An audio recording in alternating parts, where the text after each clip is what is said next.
Hi, everybody. This is Stephanie Faulkner from NEISD here in Texas. Hello, I am Adam Rodriguez from San Antonio, Texas, from Northeast ISD. Hi, I'm Guillermo Gomez. I am also a coach at NEISD here in San Antonio, Texas. We are excited to go over this information with you. Okay, the first slide we have for you is our introduction about basically how our district works. And what you're looking at here is basically a overshot view of our district clusters. As you can see, as it lists, we have 70 campuses total, 46 elementaries, 14 middle schools, 17 high schools, a total of 64,000, roughly 64,850 total students in our district. 7,000 students receive special education services. 430 students receive adaptive PE services. We have 14 adaptive PE teachers with 4 to 6 campuses. And if you look at the little diagram we have right next to it, you could see how the clusters are broken up in certain colors. Now, it looks small on this map, but when you actually come to the San Antonio area or you see it in person, it's a lot larger than what it looks like on this diagram. So it's a lot of miles to cover, a lot of traffic to weed through. So we do the best we can in making sure we can service our students and get to our campuses as quick as possible. And in our district, we offer both direct services, which means that we pull kids and we have a class at each campus, but we also provide consult services, which means those students attend general PE and we consult with the campus PE teacher as needed, a minimum of 50 minutes, 9 weeks. So here we go. Here's our timeline for COVID. We all know that in March, we here in Texas had spring break, and then all of a sudden they gave us an extra week, but it wasn't an extra week off of work. What they let us know was you now have that week to transfer everything you've been doing from face-to-face to virtual learning.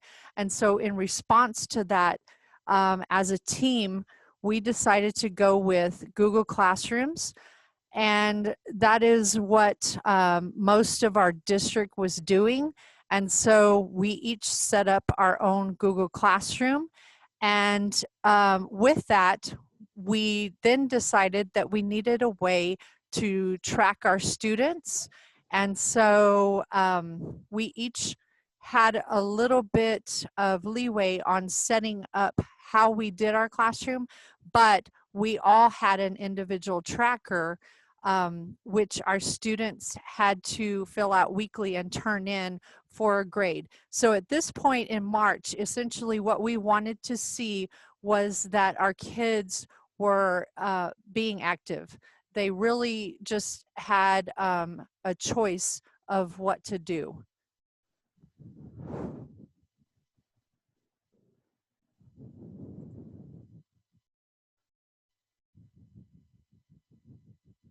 Sorry guys, I lost it shut down on me. My bad. Escape. I'm trying. It just completely shut down. That's the wonderful part of technology. We've learned, one thing we've learned throughout this whole thing is when you have to rely on technology, it's not going to be there. So can y'all see that, or do I need to share it? To share it. Okay.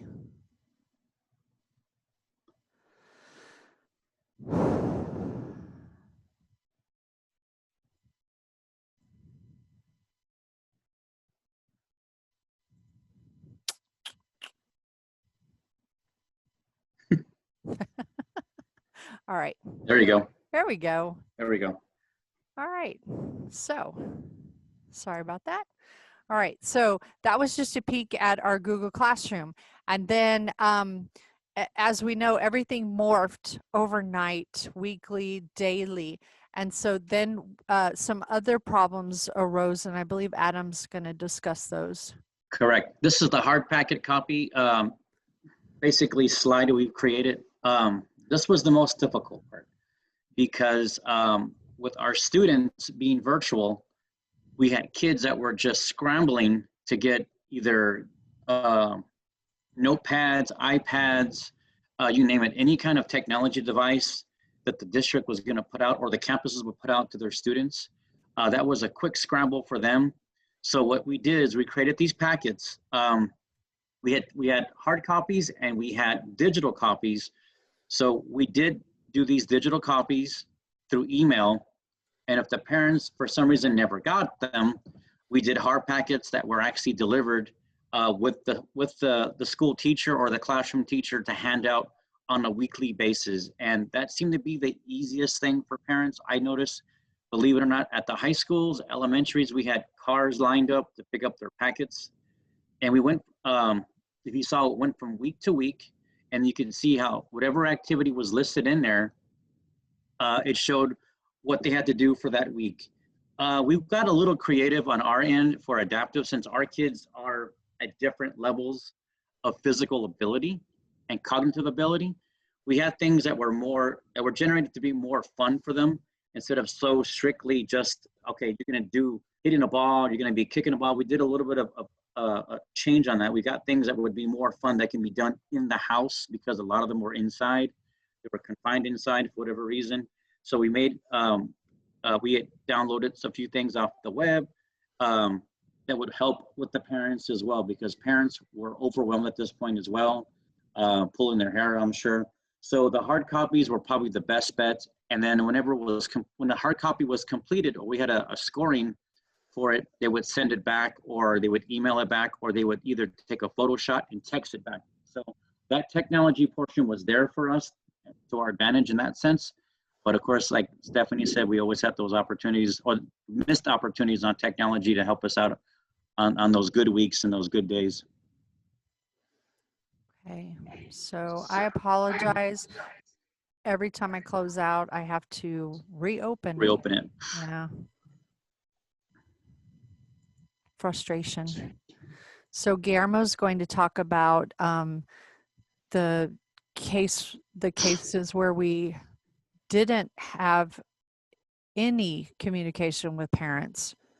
So we took it to another level beyond that one. Okay, so going off of what Stephanie was saying, so we did. So the kids and parents that we didn't have any contact with, we took another step, which was taking the packet itself, a hard copy, to their house and delivered them to them so they can have some sort of idea of what we're doing throughout this COVID time or our quarantine. So we literally went house to house, door to door with all the kids that we had no contact with. We had them receive the packet and then have parents sign off that they have received the packet.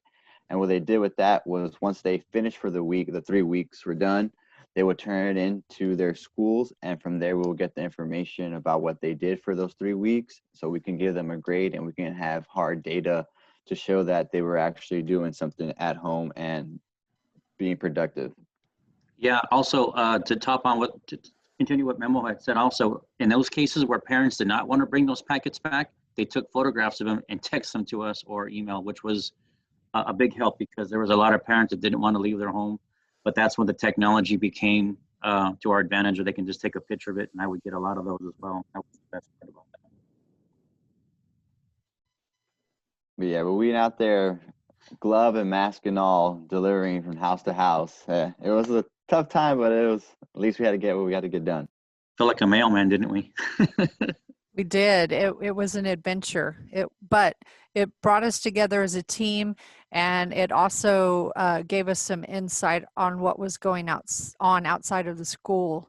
And so the next slide, and here we are, beginning of school.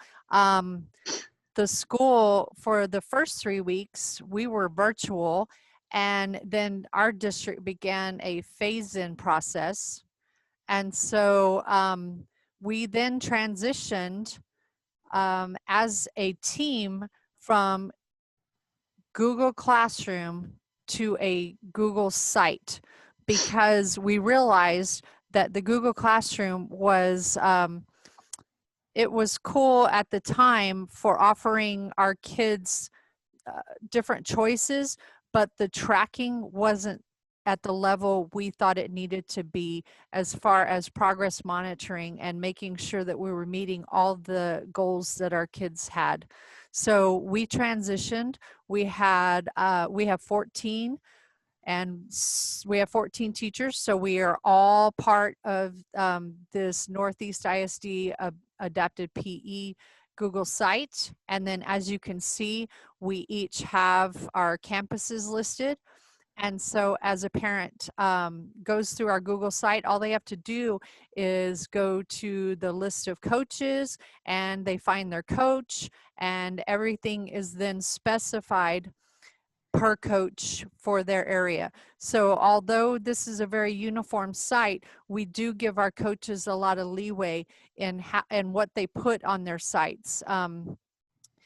But we did have some things that we had outlined. For example, you can see that across the board, we all have, it's pretty standard. It's what you put behind the buttons that is different. And so after we started school, the phase-in began. And so Coach Gomez is going to go over his, because he has a beautiful, beautiful virtual gym. Coach, what do you want me to click on first? Do you want me to click on the check-in? Sure, but can you share the screen? I can't see it on our little window here. Oh, awesome. So all of this I haven't. You're not showing. Awesome. So I've been talking this whole time and y'all couldn't tell me that I wasn't sharing. I wasn't sure if you were trying to share or not. Well, Message. okay. Here we go. Let's see. There we go. So There it is. It's coming through. Okay. So let me go back to this. This is Coach Gomez's his virtual gym. So Coach, what do you want me to go back to, you want me to click on the check-in first? Okay. Yeah, that's totally fine. All right. So the check-in is listed for attendance. So go ahead, Coach. Correct. So the students will use their student email to check in. They will also add their name and scroll down a little bit. And then they'll also write their campus of which they're attending. They will submit that and it will automatically populate into a Excel spreadsheet or a Google spreadsheet. And it will tell me for that day who signed in at what time and give me their ID number, their student email address, and at what school they would come to. That will be all done before they even get to the assignment. So once they get done with that, they'll go back to my virtual gym. So we can go back to that, please. I'm working on it. Now your mouse is not working. No, there you it's go. not. Just click on the northeast part right next to it. I tried. Ooh. It won't let me go back. For some reason, it's not letting me toggle backwards. So this is not going well. But hey, it's technology. It is what it is. I think we're all in the same boat. Exactly. So as you can see, there is a level of frustration. But, you know, the cool thing is we came together as a team. And so what we're trying to do here is just show you that we all took ownership of different parts and somehow we have managed. Now, by no means are we saying we're experts. We're just simply sharing because we do understand in the timeline of COVID right now that some of you are farther behind us in what's going on, and y'all are just starting this process. So that is why we thought it was really important to share this with you. All right. There we go. All right. So we are back to here. This is Coach Gomez's awesome, amazing virtual gym. All right, Coach, take it away. Okay, so I go to all levels of school. So I go to elementary school, I go to middle school, and I also go to a high school. So here they are categories at their schools. My Northern Hills School is an elementary school. So if you can click that, you can show them that gym. So I have different gyms linked into their school names. So every single icon that you see has something that is linked into it. So if you click the gym time first one, it's my expectations for the class. And that just shows you what I expected for the kids to expect on asynchronous. If we go back to my site, no, just tap the Northeast ISD. The tab on top. Yeah, tab on top. This one? No. The one next to the expectation. Yeah, no, right up on top. There you go. No. Northeast ISD, all the way at the top. To the top. Oh, right. To the right. To the right. There's login, there's triple T, and then Northeast ISD. See, I'm not seeing that because my controls are up there. That's the problem. You have to minimize your screen. Okay. It's not letting me. No. Because I'm the host, I guess. Is there a way you can let me share my screen? I thought I gave that to you, but I will give it to you again. Maybe. Share host. I am making you the host.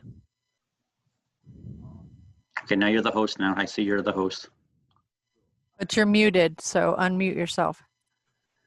All right, so here we go again. So like I said, that was the Northern Hills. Then we go to my Wood School. This is my. Uh-oh. We lost you.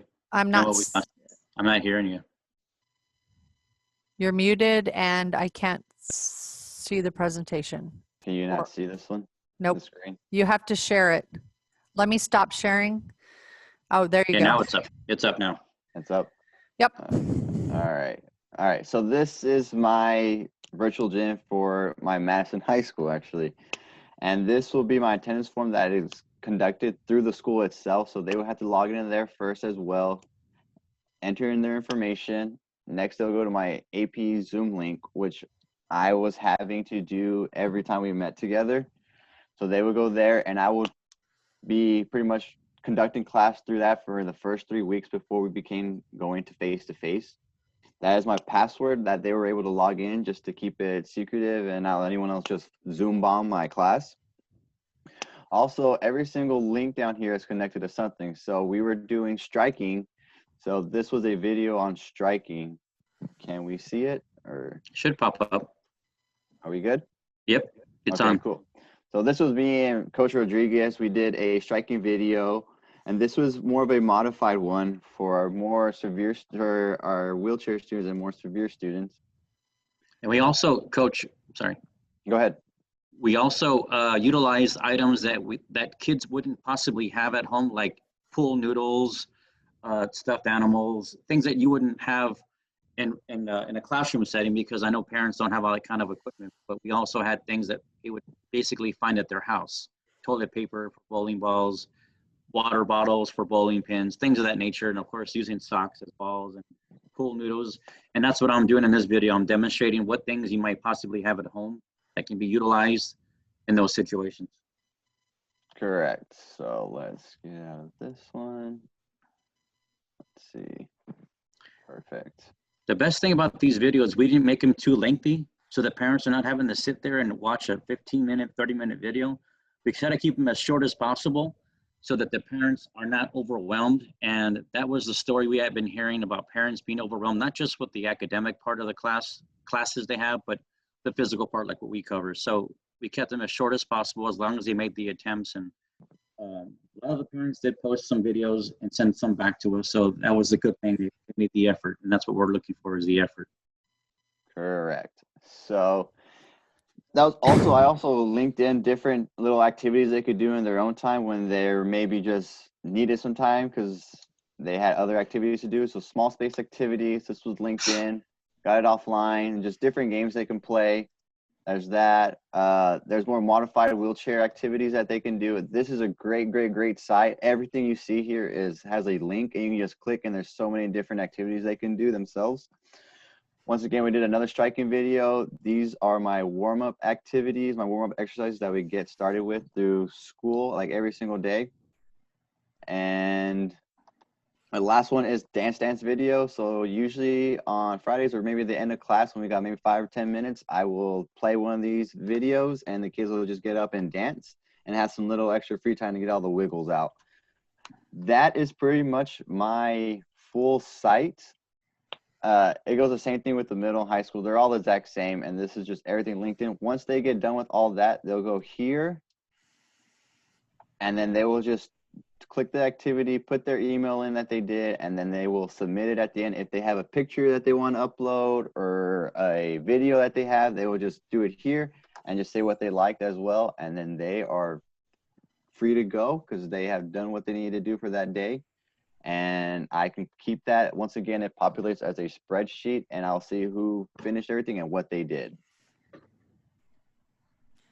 Let's see, I'm gonna stop sharing now. All right. Let me see if I can get back to, here we are. Let me go back to share.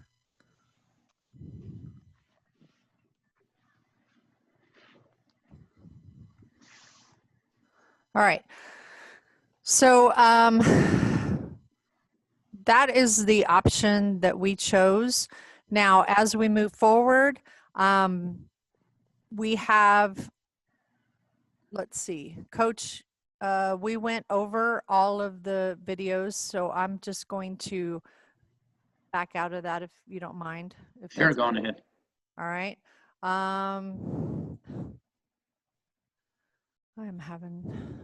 And one of the things I can let you coaches know that don't know how to do videos or how to set them up, if you have an iPad or an iPhone or an Android phone, we just got ourselves a tripod and hit record and we started doing our videos. Now, understand something about doing the videos. If you pretend that there's somebody in front of you, like a student, the video goes a lot easier. You're gonna make mistakes, they're gonna be funny, and that's what our kids need to see. They wanna see that you're still there, you're being human, and if you have a situation where you make a mistake doing the video, the ball hits you in the face, you just have to kind of go with it.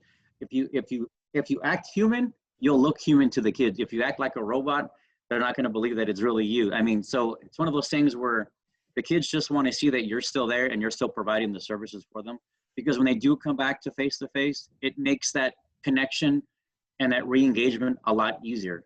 You haven't really gone anywhere. You're just not face to face, but they can still see you. And that's one of the things that Coach Gomez and I and all the other coaches that made videos for us that we did. We made it fun. Sometimes each coaches are considered entertainers. You got to act like an entertainer in front of the camera too sometimes, and the kids really enjoy it. So don't be afraid to be human on the videos if you make them. All right, so finishing up.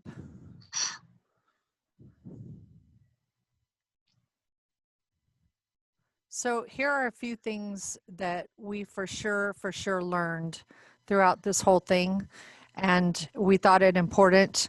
COVID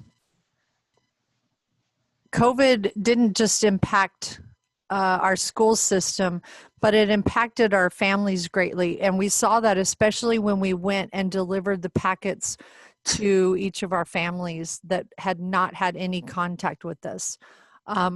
In order to be successful, we had to become a stronger team, and we had to highlight each other's talents. For example, Guillermo's really good with the technology, and Adam is really good with having the concepts for us to teach. And so as a team, we are not overworking or duplicating anything.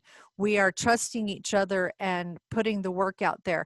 For example, we have a team that puts together the elementary slide every week for our Google site, and then we push it out to all of our teachers so that everybody's not having to create or do those lessons. We collaborate and we work together. And so the other connections we've made is through the state. Our state organizations have really helped us out at this time. And the other thing that we're really certain of is that with all of these things in place, the things that we have set in place with the support of our district, we are ready. and we are fluid. So if our district was to shut down tomorrow and we had to go completely asynchronous, our kids and our staff is prepared to do so. And if we had to come back to school the following week, we pick up where we stopped.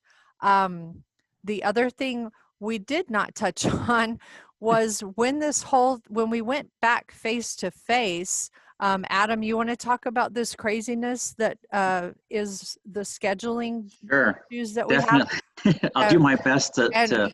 And we have 4 minutes, just letting you know. Okay. Well, as you know, when they provided us the opportunity to come back to face, or at least for the kids to come back face to face, we were on a scramble for those teachers who are elementary and secondary, myself included, Coach Gomez, and a few other coaches that do secondary and elementary.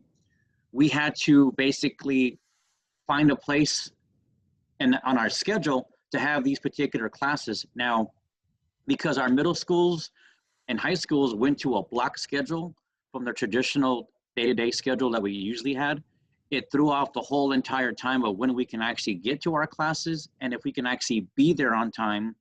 One of the situations that we dealt with in the middle school, at least, I noticed, not on my schedule, but with other coaches, you had one campus, one school that had a time for adaptive PE, which is exactly the same time as another campus. So as a team, like Stephanie says, we sat down together, we worked out who has an open free time at this particular time, and that coach will take over it, that has the driving distance to get there and the time to get there to go and cover that class. That's been the toughest thing for us this year, is making sure we can make it to our classes with the block schedule that we have going on. I was fortunate enough to make sure that all my middle schools were on the same block schedule. So I am in a sequence where I can get to my classes with a little bit of time in between, but I mean, I do have to rush. Our elementary teachers, now they had a little difficult as well because they start earlier than we do. Usually the 7:30 is the first class for some elementary classes, and they were dealing with the same thing as well, with having to get to the classes.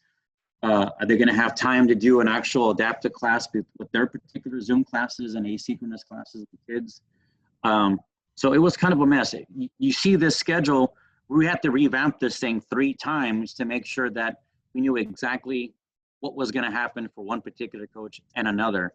So it was definitely a scramble, and it was definitely a mess, as you can see. But now that we've gone already almost 6 weeks doing this, we've got ourselves down. Now, if things were to happen to change, then we can always sit back down as a team and go back and reschedule and see who has more time to cover this class, who can come cover this class. So we were always helping each other out as a team and making sure that we all made our classes without fail. So if Stephanie wants to elaborate a little bit more than I can, she can, I'm sure. Yeah, no. So for sure this year, we threw out the concept of having a caseload, and our secondary coaches are sharing schools now. One will teach on Tuesday, Thursday. The other one may teach on Monday, Wednesday, Friday. So when I say that we have become a fluid team, we have certainly become a fluid team, especially in the concept of just sharing schools and sharing students. So with that, I think, coaches, we have about a minute and a half left. Do you have anything we didn't cover? I know we're going into our question and answer session right after this. Is there anything I missed? No, one of the things I think we did miss on the packets, just to kind of reiterate what Coach Gomez was saying about our packets that we home delivered. The other reason why we did a lot of packets home delivered is because we had a lot of language barrier parents. We have students and parents that are from other countries that don't speak the language very well. So that was a big obstacle for us to get them to go into our Google Sites or our Google Classroom. So now that we're able to make those packet deliveries, we can make that connection as to why, things are not working out in their favor. But there's always going to be a language barrier in some cases, and of course the technology barrier was the biggest one as well. So a lot of the times the schools did help out on that situation a lot. So now it's just a matter of keeping in contact and communication with the caseworker, which would be the school teacher in ALE or in the special ed class, to make sure that there's a connection. So it's best to Absolutely. keep in good contact with your caseworkers, make Okay. weekly phone calls to your parents if needed, and get the help when you need it. And like I said, just do your very best. And that's what we've done up to now, and it's worked. All right, guys, we have got to say goodbye. Our time is up. Thanks for everything, guys. Thank you.